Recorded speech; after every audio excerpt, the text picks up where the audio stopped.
What is up, friends? Rob here, the Medicare Minister, and I'm back with a brand new Spitting Fire Leadership podcast for all of you today. And today I have the one and only, the super coach, Coach Micheal Burt.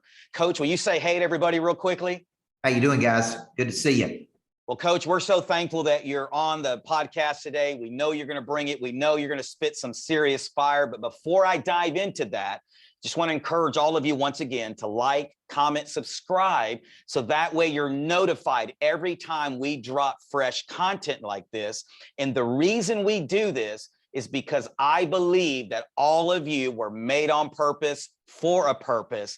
And I want to help you start living on purpose. And I know what Coach is going to share with us today is going to put fresh wind in your sails, going to motivate you, encourage you, and inspire you to win. So Coach, what I like to do every time I do a podcast is really, and I know I've heard you speak a couple of times, I'm in one of your coaching programs, so I know a lot of your story, but I always ask people, can you give us that Sports Center highlight version, maybe a little bit of the past, some of that transition period into where you're at today? I was a high school basketball coach for a decade. Around that time, I became a deep disciple of Dr. Stephen Covey at 18 years old. So from 18 to 25, I was knee deep in studying the whole person theory, those 7 habits, principle-centered leadership, a lot of inner engineering people. And at 25 years old, I decided to sit down and write my first book, first of 17. I've got a new book coming out called Flip the Switch, which we're pushing hard to make a Wall Street Journal bestseller. And at 25, I sat down and wrote a book about how we were inner engineering kids, how we were touching the body, the mind, the heart, the spirit. Most people thought I was brainwashing people, but we were winning. And because we were winning so much, people were constantly asking me, what are you doing? And I said, man, I don't have time to explain it. And something, I don't really remember what, prompted me to sit down and write a book. When I wrote the book gave me a message. The message got me in front of people. When I got in front of people and started speaking on the book, people asked me, could I be their coach at their company? And then they started paying me more in an hour than I made in a month. And big companies began to want to retain me at 31 years old to come in and really drive some serious performance. And that's when I retired from athletic coaching to really spend the next 15 to 20 years doing what I do today, which is in its essence, performance coaching, taking people and getting a better result through a unique methodology that I've been working on for 20 years. Yeah. So every time I've heard you speak, I've heard you talk about there's a book in all of us. Yeah. Can you just harp on that just for a second? Why do you believe that? Because a lot of the things you do teaching your coaching is about having that message. You said, I had a book, the book gave me a message. Do you mind just expounding on that just for a second? Yeah, it comes down to a simple philosophy. You don't need more money, you need more people. People have the money. And when you solve a problem for another person, they give you that money. And we all got problems. But the best sales strategy is to fill the top of the funnel. And the way you fill the top of the funnel is by being known. And the way you become known is you position yourself as an authority, or in my world, a person of interest. That's a book that I wrote. And you become known in the world, and I become known. If you backtrack today, Rob, and said, what's the number one thing you did? You go back 20 years ago, I would tell you the first thing I did to become a person of interest was to write that book. Because up until that point, it's just me with results and a lot of good ideas. Now I've got a message. Now I'm an authority. Now I'm in front of people. Now those people have the ability to hire me to be their coach. Now, fast forward 20 years. The only reason I speak today is to be a person of interest, to get in front of more people. And we have engineered that into building an insurance agency, which we're about to roll out, into real estate companies, into raising capital, into building greatness factories, into opening success schools for kids. Like now I speak to get in front of people, and we call that opportunity brokering. Right. It's really an opportunity brokerage, but you need more people. You don't need more money, you need more people. And so anything you can do to get in front of people is a good thing, which is why podcasts are a good thing, which is why writing a book and speaking on stages is a good thing, which is why strategic partnerships are a good thing. You need people. And that's really how you expand and become known and do something big in the world, is you need a lot of people. Well, no. And part of the reason I started this podcast was I, attended 8%, which you've spoken at the past, I know at least 2 years that I've been there. and really just honing in on that message that we all have a voice, we all have a message. So let me stay there a little bit longer, because one of the things that I've heard you talk about is really that you have a skill set that helps other people find that voice and find that message.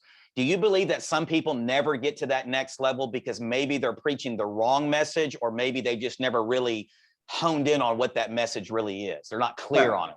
Well, I'd say most, not some. I would say most people never find their primary talent.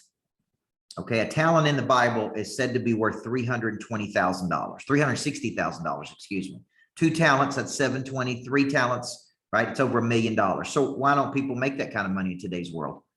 If a talent is worth that much, why don't they make it? Number one, they haven't found it. Number two, they don't know how to package it. Number three, they don't know how to market and sell it. See, what I thought, Rob, I was learning at 18 was these 7 habits from Covey. What I was really learning was how to find my talent, which is packaging and delivering content in a way that gets people to move. It is deconstructing ideas and then codifying those ideas and then packaging those ideas. Now, I can use that to build an insurance company. I can use it to coach my kids. I can use it to do couples retreats with my wife. I can, right? Like I can use my talent in multiple arenas, but most people have never invested the time or shown the interest in even finding their talent. So they go through life underperforming, very frustrated, typically not making good finances, good money, because they don't know how their talent solves a problem for another person. And, you know, nobody gets into insurance because they like selling insurance. They get into insurance because they want to help people. Right. And it's got great recurring revenue. Right. So here's the deal though, but within selling insurance is a unique skill set that you have. Maybe it's connection. Maybe it's taking something complicated and making it simple. Maybe it's building community. Maybe it's building teams. There's something that you have based on your unique past that really makes you unique in the world.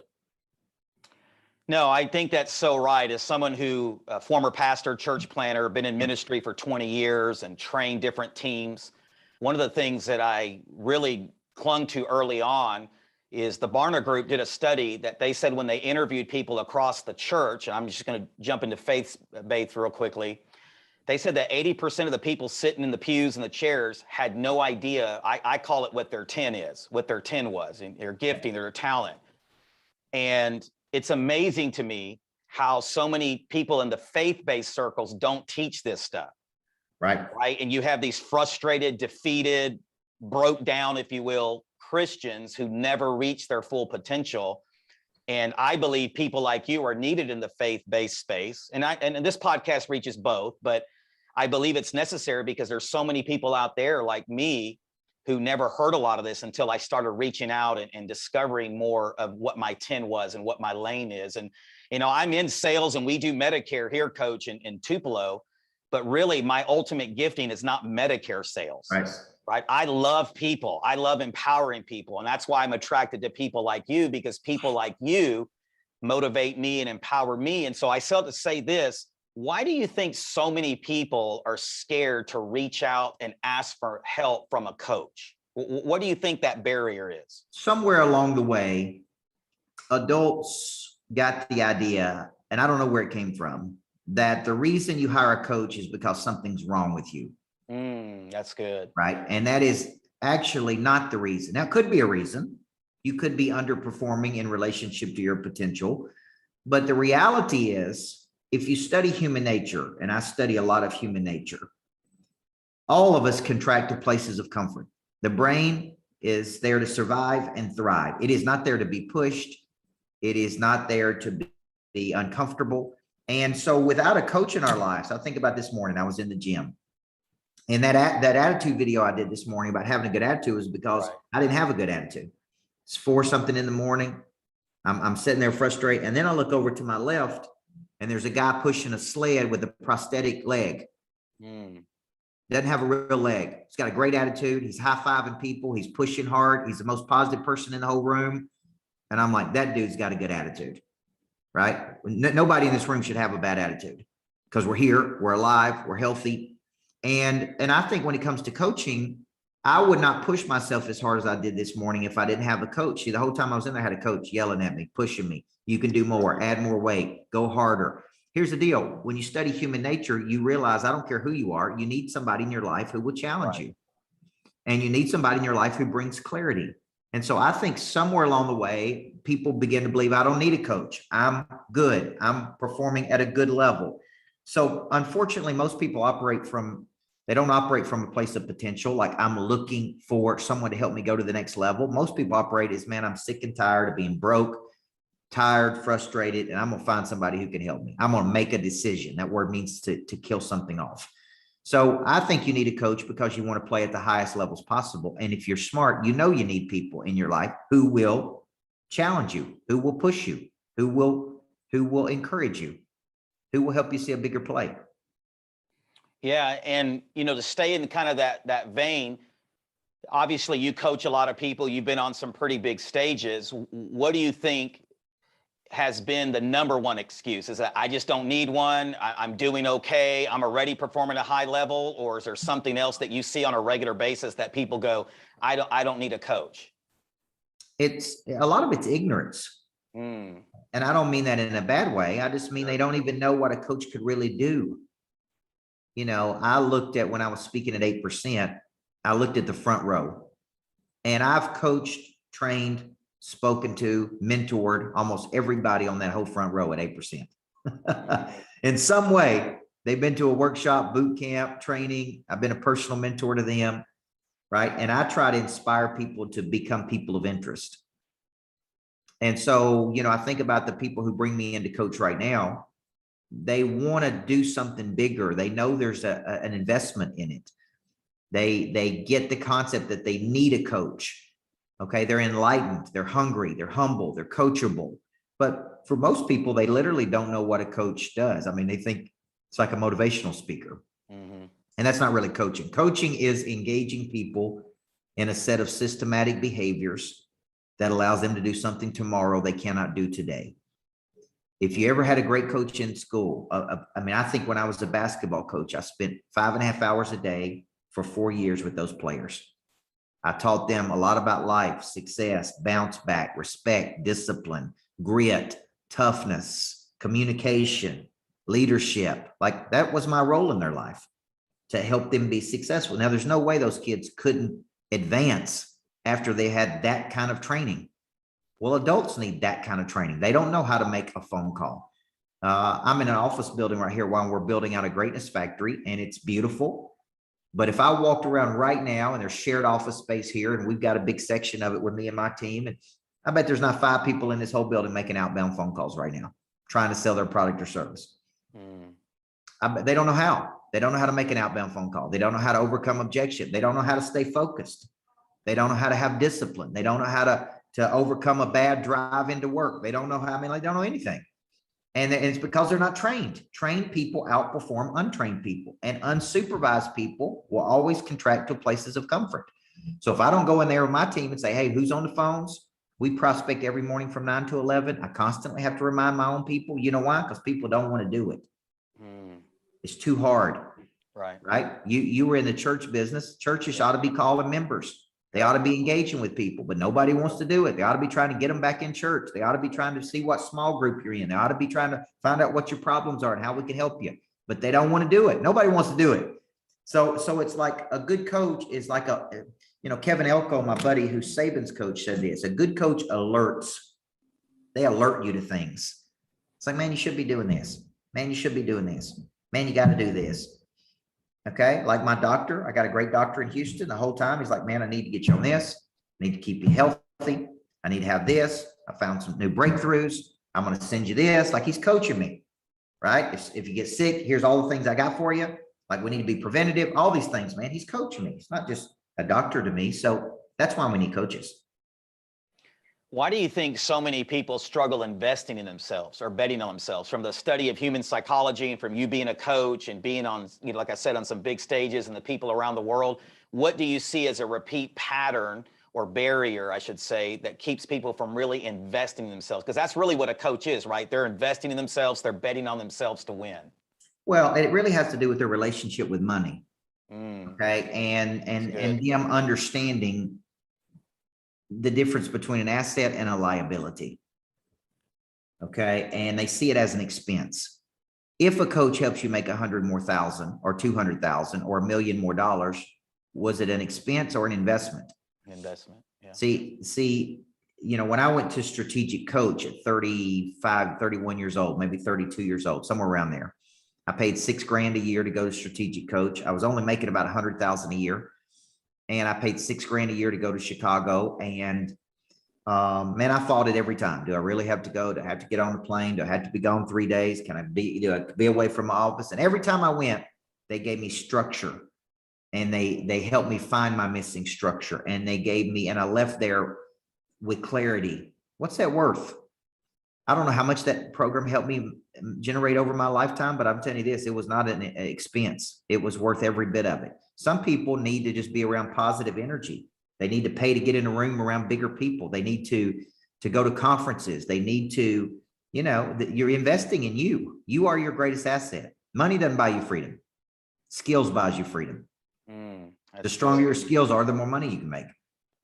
Well, and it's interesting you say that, because one of the things, as I have followed you, and that I really enjoy about what you do, and I'm a big communication nerd. So I study communication. I love good presenters. I actually just left. We're doing what we call a pre-AEP training, and we were talking about communicating and transference of energy.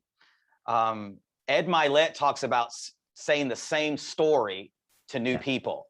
Yeah. And I've noticed that you do that very, very well. And this is what I told the people, even in the Medicare space. Some of us don't respect our craft enough to know the craft, to practice our pitch, to get it down right. That old Allen Iverson, practice, but I noticed that you practice, because you cannot speak with that type of clarity and that decisiveness and the energy that you transfer unless you practice. Can you talk into that just for a second?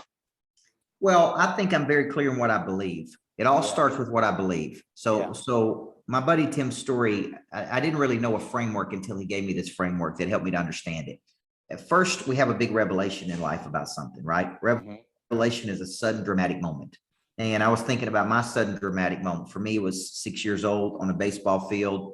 A woman believed in me and said, one of these days, you're going to be a great coach. At 15, I made a decision to coach because somebody saw the potential in me. Like, I grew up my whole life admiring coaches and seeing the power of a coach. That was a revelation. Because of the revelation, I have a deep conviction. Because of my conviction, I now take action and I practice. And the more I practice, the more I know. Like Pray Drive, I just finished this book, Flip the Switch. People can get it right now on Amazon and pre-order it. It'll be out in February of next year. And man, I study Pray Drive like crazy. I'm fascinated by it. What activates the Pray Drive in a person? Why do some people have more of it than others? What flips the switch in certain people? The people that have gone on to do ridiculous things in the world, how do they create a tolerance for risk like that? How do right? Like, I'm fascinated by it. So I study it. And when I study it and I package it and I deliver it, I go deeper and deeper and deeper. And really, I'm interested in a mastery level. Most people are not interested in mastery. They read the book one time. Okay. They don't read it 20 times. Right. They don't watch all the videos. When I read a book, I watch every video, every interview, all the documentaries on that person, till I have a deep intimacy with something. Okay. When I speak, I have a deep intimacy with the things I speak on, because I'm convicted, number one, but number two, I'm a pro, and professionals think and meditate on what they want to say and what's the impact going to be and what's the purpose of this talk. And why am I giving this talk? And why am I giving it this way? And what I want the outcome to be, So I think it's just years and years and years of practice. Yeah. And that kind of segues into one of the things that I hear you say a lot is that generalists make generalist money, specialists make specialist money. And you just talked about one main difference, why that is. But can you talk into that a little bit more and expand on that just for a second? Yeah, I think, I look a lot at the military. There's people that are in the military, and then there's like Navy SEALs. Right.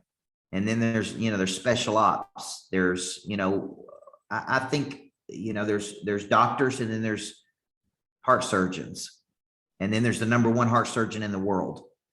And I think if you ever want to make big money, the big money is made because you have a very specialized skill set doing something that produces something that solves a problem for someone. Okay. So you got to get out of this concept that I'm a generalist. I'm an insurance salesman. I'm a Medicare salesman. Well, there's thousands and thousands of those. No, Right. you are a specialist. Right. You're a communication specialist that happens to sell Medicare insurance. Like you got to start seeing yourself as a stone cold killer machine. You spent your whole life building a very special skill set. And I think when you start thinking of it that way, just look at all the people who make the most money. It's people who have a very special skill set. They don't have a general skill set. You can make decent money as a generalist, but you won't make the big money. Okay. Money, skills buys you freedom. Okay. And the stronger the skill, the more money you can ask. Micheal is a specialist at getting other people excited about their future. Yes. That's his special skill set. He didn't sell insurance. Right. Okay. Well, I always use the example of Garth Brooks. People think, well, Garth Brooks made $300 million because he's a great singer. He's not, he's a good singer, but there's better singers. Garth Brooks is a specialist at connecting to people. Even his own wife on the documentary said, there is nobody better than my husband at connecting to people. Right. When you're with him, it's always about you. Like he is the best. Okay. Maxwell is a great speaker, John Maxwell, but his real gift is connection. That's it. If you ever spend any time with him, the dude's a master at connecting to people. All the big time people are masters at something. Okay. And that's why they make the big money.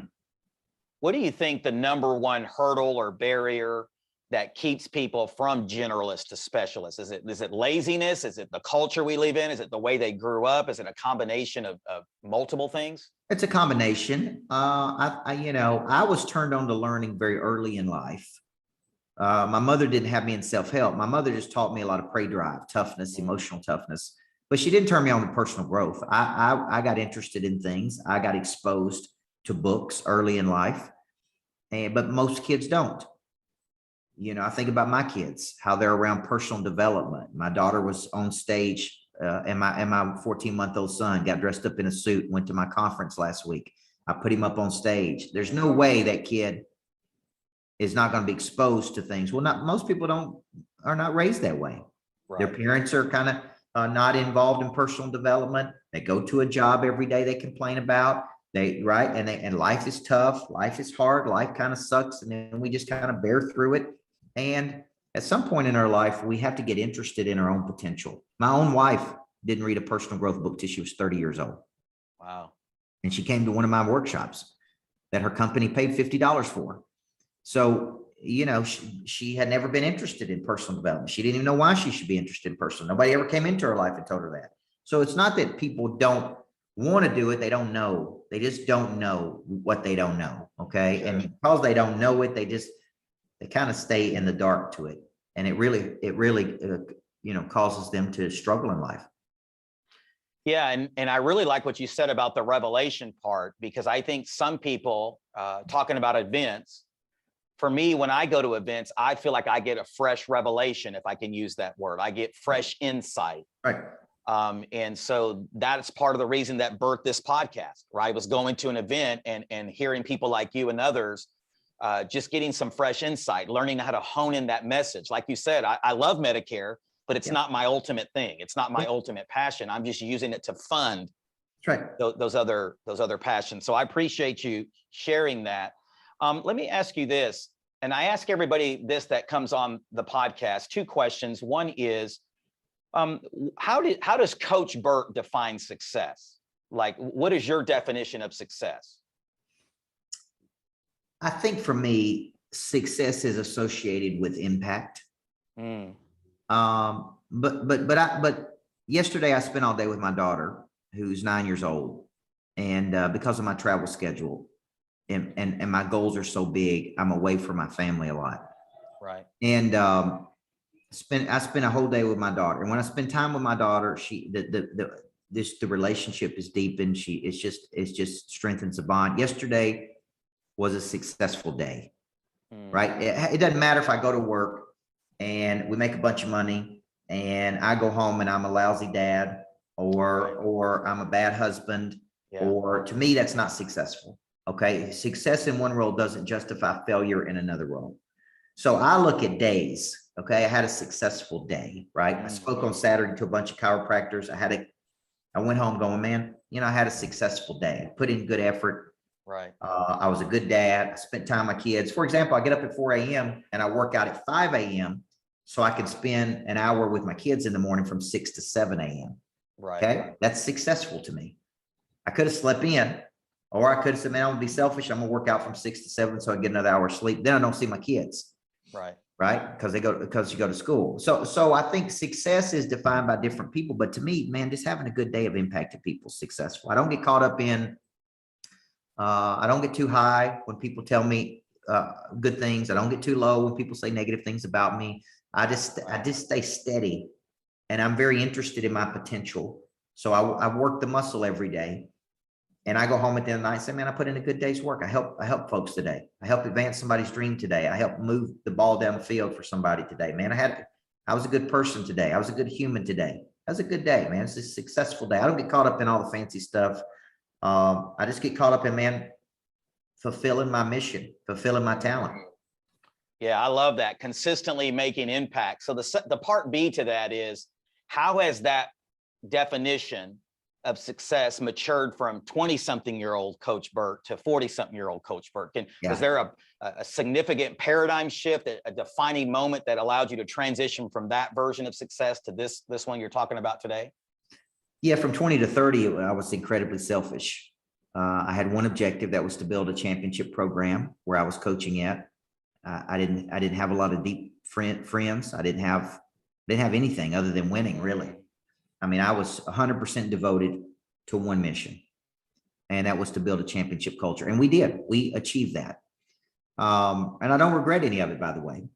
But I wasn't a great ambassador. I didn't understand how to get lost in other people's dreams. I was too self-absorbed with one mission. I just could have, the old me would talk to the young me. I'd say, man, be an ambassador. We had this football coach at our school when I was coaching, and he was the defensive coordinator named Ron Crawford. Man, he was always upbeat and positive, and man, he felt like he was always fighting for you, and fighting for the kids. And I mean, he was just a good dude, man. And he left such an impression on me. I'm like, man, that dude, he cares about everybody. He don't just care about himself and his program. And I was just too young and immature to do that then. So somewhere along the way, I made a decision to leave my amateur selfish desires behind and really make a decision to go pro. And that was physical. I lost 30 pounds through the health and nutrition plan. We got a health division. I went pro in my faith, recommitted my faith. I went pro in my mind, and I went pro in my relationships. And I think when you leave your amateur desires behind and you really start getting serious about legacy, a lot of things I do now are for legacy. Success schools for kids, we're looking at greatness factories. These are not inexpensive decisions. Like I could buy apartment complexes. There's a lot of other things I could do with the money, but I'm putting it into things that are part of my legacy. People ask me, why don't you just buy apartment complexes? Why don't you just invest all your money over here? Well, greatness factories are tied to my legacy, man. It's my Vanderbilt. It's my when I'm not on planet Earth anymore, there's greatness factories all over the world, and I'm the guy that invented them. Yeah. So to me, that's kind of where I am in my life now at 45. No, I love the word legacy. I'm there. I'm 47, just turned 47 in August, so I get it. Yep. But paint that perfect picture of that legacy. What does that look like? Obviously making an impact, but can you be more specific? Like, what is that ultimate legacy that Coach Burt wants to leave? For me, it's great. It's greatness factories all over the world. It's success schools, and the success schools are elite training academies for kids that teach all the things I taught as a high school basketball coach: confidence, grit, leadership, respect, communication. Right? Greatness factories are elegant and very inspired real estate where you can learn, grow, connect, structures of intentional collaboration, structures of exchange where the best people go to. To me, part of my legacy is not just being a good coach. There's a lot of good coaches in the world. Right. It's creating something. Yeah. It's taking my talents and creating something valuable for lots of people around the world. That's part of my legacy. No, I love that, Coach. Several years ago, I ran across a guy by the name of Pastor Chris Hodges from Church of the Highlands. He's a big John Maxwellite, if you will. Yep. And he teaches Maslow's hierarchy of needs, which I'm sure you're familiar with. Yep. But it really changed my life when he said this, that your life will never make sense until you make a difference in the life of other people. Yeah. And that's really what you're saying. And I love that. I see the most successful people are making that massive impact in people's life. And it's interesting how when you make that massive impact, that income follows. Yeah. Yeah, because, one of my favorite Maxwell lines of all time is once you taste significance, success will never satisfy you.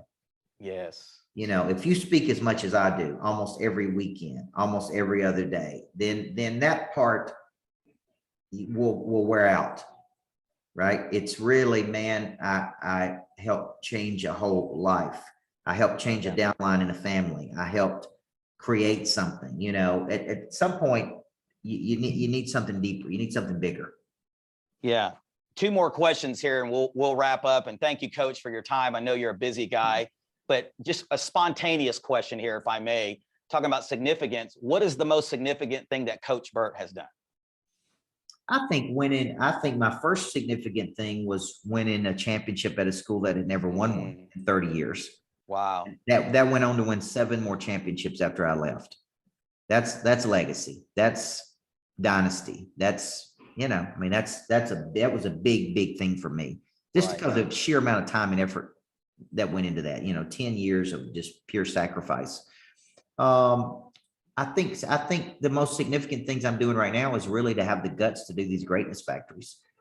It takes a lot of money, takes a lot of commitment. And I think I had this vision in 2017. Moms and dads, when they brought their kids to me, would say, my daughter's got a lot of potential. And I would say, well, thank you for bringing your daughter to the greatness factory. Right. We're going to manufacture her greatness. And then I always thought, if you live in Tupelo, Mississippi, if you made a decision tomorrow to get serious about your talent, your potential, where do you go in Tupelo? No.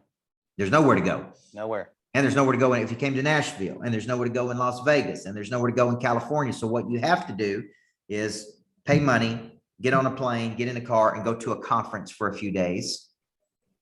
Right? There really is nowhere locally you could go where you could learn, where you could grow, where you could connect. And that's really the concept of a greatness factory, is you go to the greatness factory.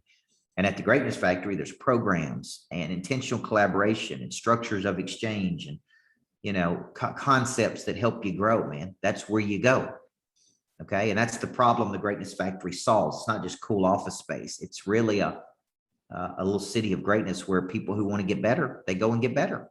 They go and improve. The success schools is where kids go to learn all the things they need to future-proof themselves from being failing in life. So those are the most significant things I'm doing. And is the goal to have a greatness factory in every major city, or is there a certain quota or number that you want to hit? It's just I'm partnering with a lot of people around the country that want them. They're licensing deals where they bring one. We've got one in Houston right now. We're looking at one in Sacramento, one potentially in Tampa. We've got a gentleman's a good friend of mine in Dubai that's interested in having one. Wow. So, they're real estate plays with coaching that drive up the value of the real estate. So if you say, man, I want one in Tupelo, Mississippi, I've got a mortgage company out of Denver that I'm working with that, said, hey, man, we want to take a whole second floor of a building and turn it into a greatness factory. So, once I talk about it, people are interested in it. And pretty soon we'll be raising capital. You can put money into a fund, get a return, and you'll be part of helping us build those greatness factories around the world. Yeah. And it makes me think about, as you're talking, that so many of us, myself included, at seasons in my life, I settled for less scarier dreams and vision. I mean, this is a big vision, a big dream. Real quickly, what keeps you dreaming so big? Why aren't you afraid to tackle those things? I think that the influences in my life, I've spoken on the stages with Milet and Cardone, and I was just in Long Island this week with me and Grover and Cardone and Bradley. I'm speaking, I've been around some of the best people in the world, and these people are doing big things, and they inspire me. They inspire me to think bigger, to play bigger, to go bigger, to, I think you need to reactivate your prey drive. Right. I've got this book coming out. I'm trying to make it a bestseller because, man, I've always wanted a Wall Street Journal bestseller. Yeah. And, you got to get intentional about that or it never happens. Yeah. So I think being around big time people constantly inspire me to do bigger things. Right. One word or one question that I always ask people when they come on as we get ready to close today, if there was one word you could use to describe Coach Burt, what would that one word be? Relentless. And so part B to that, I agree. Being around you just a little bit that I've been in your coaching, I definitely agree with that. I'll say amen to that from the back. But how has that one word, relentless, helped you get to where you're at today? I scored low on my ACT. I went to college for 9 years to get 3 degrees, but I wouldn't consider myself of incredible high intelligence. I think just pure grit and bounce back and toughness that was instilled in me by a single mom very early in my life, has really just helped me to just keep, when I lock into something, man, I don't let go until I get it, until I push toward it. And wherever that came from, that prey drive in me, whether it was conditioned in me early in life, like I said, by my mother, or how I was raised growing up. I think that's one of my strongest characteristics is I really have a work ethic about me that is a very high work ethic. And I'm not afraid to get in there and go get it, man. I'm not afraid to pick up the phone and call people. I'm not afraid to follow up. I'm not afraid to design it. I'm not afraid to set the books up or drive the bus or whatever I got to do to make it happen. I'm not afraid to do any of those things. And I think a lot of people think somebody's going to come along and, it's like stars in country music I see down here on Broadway that think somebody's going to come along and make them big, man. Right. No, you're going to make yourself big. You got to make a decision before somebody else comes along and says, I want to help you go big. But what if they don't come? Then it's up to you, man, to figure it out. So that's kind of my mindset. Yeah, no, I totally agree. I definitely agree with relentless. You definitely transfer that relentless energy to many of us. So I appreciate you for that. As we close today, I know you got the new book coming out in February. Yep. Is it go to Amazon? That's the main place. Yep. Go to Amazon, pre-order it right now, flip the switch. It's my best book. It's my biggest book, one of my biggest books I've ever written. And man, it'll show you how to activate that drive in you that you've been looking for to play at that next level and have some kind of freakish level of success. Right. So where else can people find you? Facebook, Instagram? Yeah, Instagram. I do spell my name Micheal. But Coach, if you type in Coach Micheal Burt, you should be able to find me almost everywhere. I do a lot of stuff on YouTube, videos almost daily, morning videos on Facebook every morning, lots of Instagram. So anywhere you could find good people, you'll find me. CoachBurt.com. Look at my events. I'd love to see you in person at something. Well, no, thank you, Coach, once again for being on today. And guys, listen, this was some serious fire that Coach brought today. And I always say this and just want to remind you as we close today to please comment, like, and subscribe once again, so that way you're notified when we drop new interviews like this. But listen, I just want to tell you all this as we close. You deserve to win. I believe you deserve to win. Coach can't make you do it. I can't make you do it. But I pray that something that we said today put fresh wind in your sails and caused you to say, you know what? I want to start living on purpose starting today. But the choice is yours. God bless you guys. Make it an awesome day. And we will talk to you soon.